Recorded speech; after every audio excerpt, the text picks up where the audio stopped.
just was like, this man is clearly a fictional character because no one is that forgiving and that stupid.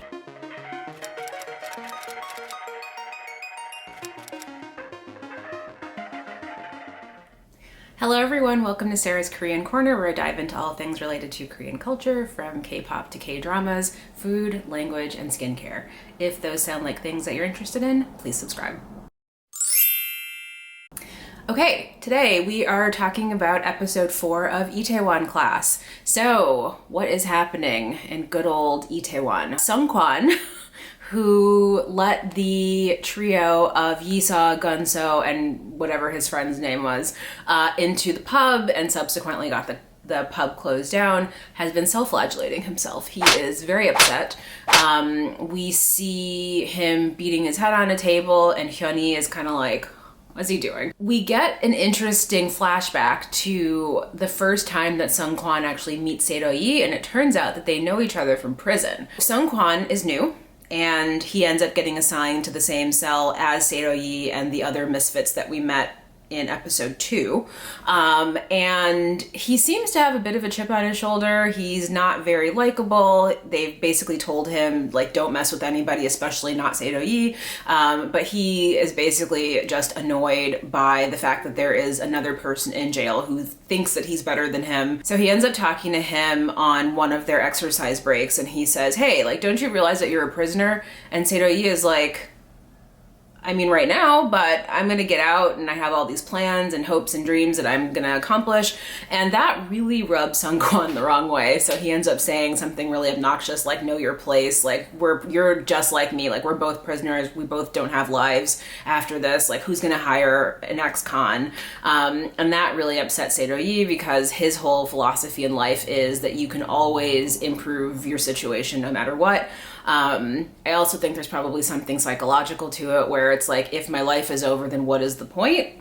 They have a bit of an altercation in the yard and they're pulled apart, and then we see a flash forward in the flashback. So he gets out and he continues to do all of the vices that he was doing that got him into prison. So there's gambling, there are women, there looks like maybe there's theft, there's just like a bunch of crime that he's up to. And they juxtapose that with what Saeroyi is doing, which is construction jobs, other odd jobs, right? So he's basically working as a legitimate member of society, trying to better his position. He's taking whatever jobs he can find so that he can save money and do whatever it is that he's trying to accomplish. And so you see the two of their lives and how drastically they diverge after they leave prison. So Seung-kwon on the same path that he was on before prison, Saeroyi on a path to self-improvement that he was also on before prison, but obviously as an ex-con, he has less opportunities now, so he's trying to work like a slightly different path to get to those goals. And then we get this very cool scene where Saeroyi's prison mates come to visit. So it's sort of an interesting thing because they're clearly still criminals, and yet that doesn't really stop the fact that they're friends now. So they come to visit, and who's with them but Seung-kwon? He sort of recognizes him and he's like, wait, and the guy, the ringleader of the prison, maybe not the whole prison, but the ringleader of the cell that they were all in is like, oh, you know, you'll remember this guy from prison. And he's kind of amazed because they bring him to Danbam Pub. So here's this ex-con who told him on his first day in prison, I am gonna make something of myself, whether you think that I can or not. And he's opened a pub in Itaewon. So Seung-kwon at that point starts to reevaluate his life, and he starts thinking, hey, if I had actually made different choices and gone in that direction, the direction Saeroyi took, I might be having a better life right now. So he distances himself from those other criminals, and starts to spend a bunch of time at Danbam Pub drinking soju, which, I mean, sure. And at one point Saeroyi says, you know, you're always in here, but you're not in here anymore with the other guys. Like, what's going on? And that's when Seung-kwon says, well, you know, I think I need to make some changes in my life. I don't really know how to do it, but you're an inspiration. I'm a big fan of yours. And so I'm trying to figure out how to be more like you, which is super cute because, I mean, So that is the story that we get that explains what Seung-kwon is doing at Danbon Pub, which now makes complete sense. I think after the outburst of the last episode where he went completely bonkers on that guy, like there was a sense of like, who is this person and what is he doing at this restaurant? Because those are not the kinds of skills that one should be bringing to a restaurant. But now we see that he has a history of being a violent criminal.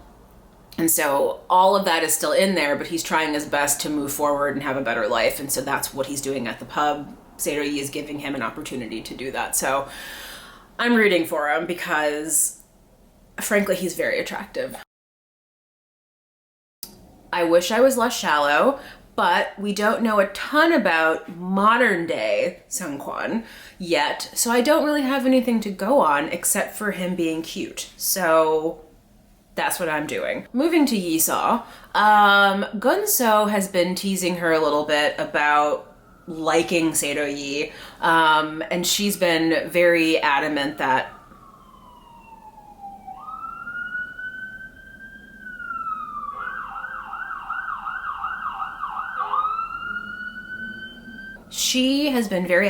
she does not like Saeroyi, has no feelings for him whatsoever, and Gun-seo is kind of like, I don't know, I feel like there's something going on, and I don't know what it is, but you're not looking at him the way that you look at me, and that's, and so that is going to be a problem, right? Like, I think we can already see that, like, there's going to be some drama there because he is, like, madly in love with her, and despite the fact that there is zero reciprocation, he seems to have some sort of weird entitlement to her, even though she's not interested. So I'm not sure how exactly this is going to play out, but like he's already identified the person that she likes, even if she's not willing to admit it. Trouble is ahead. There's also trouble for him on another front, which is that the place that he's working is trying to fire him. So he's a high school student. They don't want to pay him health insurance and they don't really want to pay him a salary. So they basically are talking, it's a couple, they're talking in the kitchen about how to fire him without like severance or insurance, which is super shady, but that's fine. So he needs a job. And the first thing that he thinks of is to go find the guy that he looks up to as like the most adult person he's ever met, which is Saeroyi. But we have to go back to Janga Corporation. Why are they always plotting? Like, don't those folks have something else to do? They don't seem to do anything except for scheme and plot and slap. So anyway, we're back to Janga Corporation and Min-jung is meeting with two people and they're like speaking very freely. Like, I don't know if she was giving off some kind of vibe that like she was a traitor or somehow like not down for the company. I don't know, but they're talking to her like she's an accomplice to like this corporate takeover they're trying to institute. And she gets to a point where she's like, oh, hang on. The things that you've just said are not really okay. I'm gonna pretend like I didn't hear them. Let's move on. And they're just kind of like, and I'm like, but shouldn't you find out before you have these kinds of conversations if the person is actually like on the side that you think they are? Super weird. It appears that it is New Year's Eve. But we get a scene where Yi-Seo is with a bunch of random people, none of whom we know. I don't think they matter. She's counting down and I was like, huh? And I was like, oh, it's New Year's Eve. Got it. But it's also her birthday. So she is now officially 20, which is exciting because I think this means that she can now go to bars legally instead of trying to sneak in with whatever nonsense ID she was trying to use last episode. So it's her birthday. She's out with a bunch of girlfriends. She doesn't seem particularly close to these girlfriends. We've also like not seen them before, although that's not too unusual, but like even in the montages and like flashbacks and like club scenes, she's never with these people, so I don't really know who they are, but they don't seem like close friends. And she seems incredibly bored. They're at a restaurant, they're drinking heavily, she's kind of over it, and at one point she just looks at them and she's like, ugh, like to herself, like this is like such a waste of an evening, basically. Which is the vibe that we got when we first met them, is that they didn't really seem like people that we needed to care about. Before she can take off, this group of guys shows up. They invite themselves to their table and they are like, hey, pretty ladies, like, can we sit at this table with you? And she's just like eye roll because like I mean, whatever. And the other girls are like, sure. So guys join them. There's a guy buying Yi-Seo drinks all night. And then we get this really funny scene where in her mind, she's like evaluating each of the guys and basically like they're all losers to her. And so once she realizes that like 0 of these people are people she wants to spend her birthday with, she's just like, I'm gonna go home. So she gets up to leave. The guy who's been buying her drinks is like, oh, I'll walk you home. And she's like, no, I'm all set, thank you. And he's like, no. And she's like, no, really, I'm good. And she leaves. He comes out with her and she's like, I'm really good. Like, I can walk home by myself. And he's like, yeah, but you know, like you shouldn't because like it's not safe. And she's just like, okay, but you're not really hearing me. Like, I don't want you to come with me. And then he goes from being the nice guy to being the asshole that he actually has been this whole time, right? Like all the drinks that he's buying her are in an attempt to like get her wasted so that he can sleep with her, which consent? But also, like, the fact that she politely declined him in the restaurant and he proceeded to continue to push just shows what kinds of intentions he's got, right? So super gross. She starts to realize that she's dealing with somebody that's actually like not a nice guy, and so she stops being like pleasant, right? Like she wasn't super pleasant to begin with. That's part of her personality, but she's even less pleasant when she realizes that he's just trying to get laid, and she basically says that to him. She's like, look, I know that you're trying to get laid. I know that you bought me all these drinks. Is it the money? Because and she throws like some bills at him, and she's like, there, now you've been paid for the drinks. You haven't lost any money for the evening. Have a good night. And she starts to go. He grabs her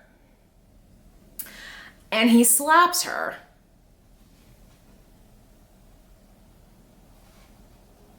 Here we go. And she basically like flips him and like leaves him on the ground, and he's like, like didn't expect this like small woman to basically be able to take care of herself, which is probably why he picked her as a target. She, when she sees him on the ground, realizes like, this is a bad scene, I gotta go, and she takes off running. So once he stumbles back up, he starts chasing after her, and at that point I was like, well, this isn't good.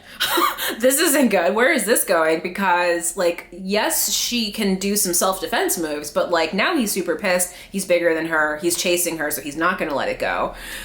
So she's running all through the city, and she passes by a subway entrance, which I think her plan was basically like kind of beat him up and then run and get on the subway, but the subway entrance is closed. And so she's like, oh no, and he's like catching up. So she's like running even more, and she ends up going down this random staircase, and she ends up in a men's bathroom. Now, under normal circumstances, that would be a problem. But in this case, it's even more strange because it's like you've run into a place that you can't leave with a guy chasing you. So it was a really strange judgment on her part. I really wasn't sure what was going on. But she's in luck because who's in the bathroom but Saeroyi? Thank you, K-dramas. He's just down there having a pee.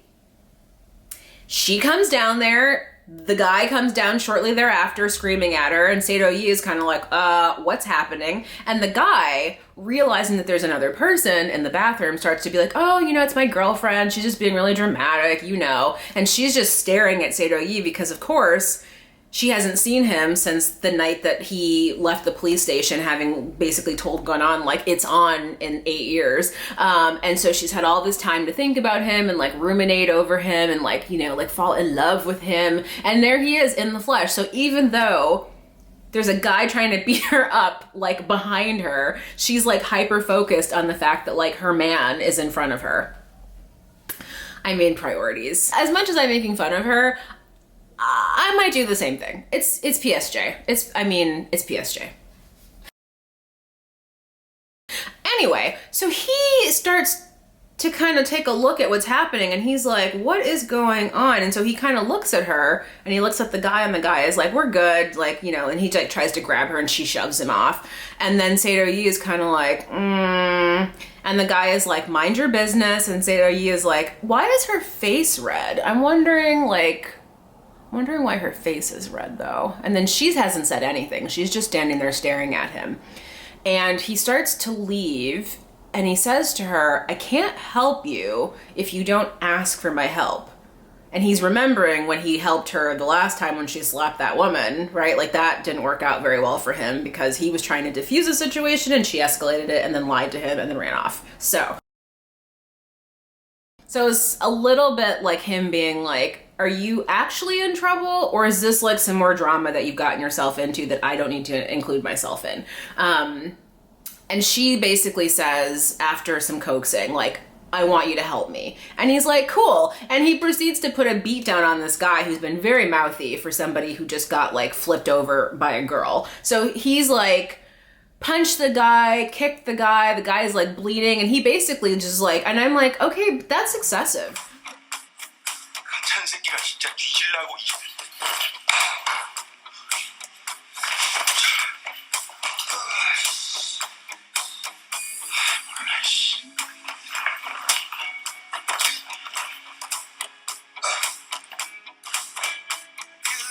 So it was very strange. I thought it was really weird. The guy's on the ground. Saeroyi and Yi-Seo realize this is the time to escape. They run out of the bathroom, down the street. It turns out that Seoa is just randomly on the street because I think she and Saeroyi had been hanging out. So they pick up Seoa while they're running, and then the three of them run down the street trying to escape from this guy who's basically like semi-conscious on the floor in the bathroom. So he's not coming at all. Like, he's good.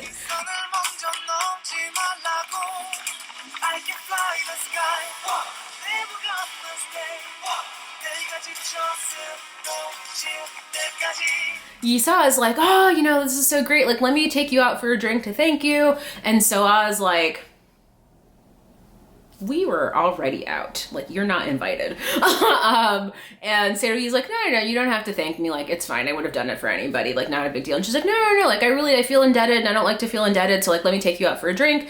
And then he's just like, I don't know, maybe a coffee? And she's like, okay. And then Seoa's like, great. And I'm like, oh. And so the three of them go to get coffee. So while Saeroyi has gone to pick up their 3 coffees, the 2 ladies are sitting together. And this is now the time for Yi-Seo to be like, you said some stuff before that I picked up on it. I don't know if anybody else did, but you seem to know that his shop got closed down because of me.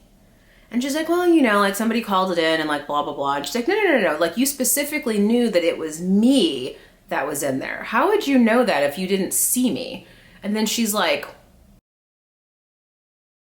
and then Yi-Seo says, you're the person that reported it, aren't you?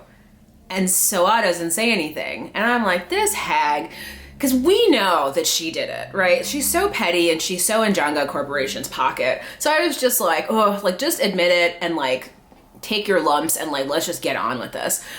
So anyway, Yi-Seo is kind of like, She's like, I thought you were supposed to be his friend. So one of the things that Seoa says to Yi-Seo that made me very angry, because as much as I don't like Seoa, she's not lying. She basically says to Yi-Seo, like, what if I did say something to them? Like, what if I did turn you guys in? So what? He's never gonna turn against me. Like, he's had a thing for me for 10 years. He told me that to my face. He knows that I'm working for Janga Corporation. He doesn't care. Like, he has told me my whole life to just do whatever I want to do and he'll be fine. So you can tell him if you want. I can tell him. It's not going to make any difference in how he feels about me. And Yi-Seo is like, we'll see about that. And so he comes back with the coffees and they're kind of sitting there. And Saeroyi is like, ooh, this is uncomfortable. Like, did y'all fight? Like, why is everything so weird all of a sudden? And then Seoa is like, I have something I need to tell you. And Yi-Seo is like, I'm the one that reported the underage drinking. And she's like, I don't think Yi-Seo expected her to do that. And frankly, neither did I, because she's such a snake. And then Saeroyi kind of was like,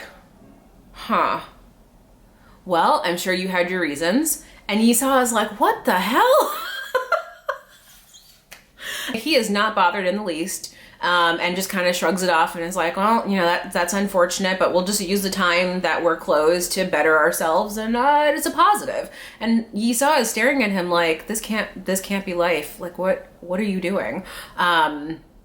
It's one thing to have a crush. It's another thing to be completely oblivious to like how trash your crush is. Like, what are we doing? And I just was like, this man is clearly a fictional character because no one is that forgiving and that stupid. Like, sir. They drink their coffees and eventually Soa leaves good. She shouldn't be there in the first place. And so then Yi-Seo takes it upon herself to invite Saeroyi out again for drinks. So they go out for proper drinks, and at that time, Saeroyi opens up to her and he talks about like his fears and the things that he's trying to accomplish. And she's just like, oh, you can just see her like falling in love with him as he's talking. And any shred of hope that Gun-so might have had in his mind, because it certainly wasn't in Yi-Seo's mind, but in his mind, that it's gone because she is all in on the PSJ train. Gun-so.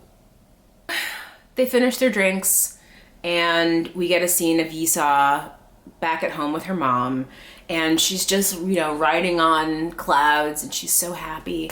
And her mom is like, is this about a guy? And she says, it is. And her mom says, love is great and everything, but don't be dumb. Don't be dumb. Don't throw away the future that you have for love, because that's what I did, and look at my mediocre life. You don't want to be mediocre. We've had this conversation many times. So admire this man from afar, but don't let him drag you down to his level. So her mom is still thinking that like this guy runs a pub, and so like, what is that? She wants much higher for her daughter, and so she's very dismissive of Saeroyi without even knowing him, seeing him, anything. And Yi-Seo basically says, I can do both. And I sort of laughed because it was like, that is how she was raised. So it's a little bit weird that her mom has this like position of like, don't like lessen yourself, even though like she's raised her to be like this like supreme being. And we can see in that moment when she's talking to her mom and she's basically saying like, I can do whatever I want. I can get the guy, I can have the business, I can be super successful. And it's like, she's gonna end up trying to get a job at the pub. Like, she's gonna work there because we already know from episode 1 when she's talking to her therapist that he's her boss, right? So this sets up this dynamic where she's decided that like, this is her path. Like, she's gonna figure out how to take this guy that's super clueless about business and elevate him to a level where he can basically dominate the world. I'm excited to see where it's going. I could use about 75% less Soa. I feel like since every episode we end up at Jungga Corporation though, like I'm probably not gonna get that wish. But I don't like her. I don't like her at all. So, anyway. So for me, honestly, this episode was a bit slow.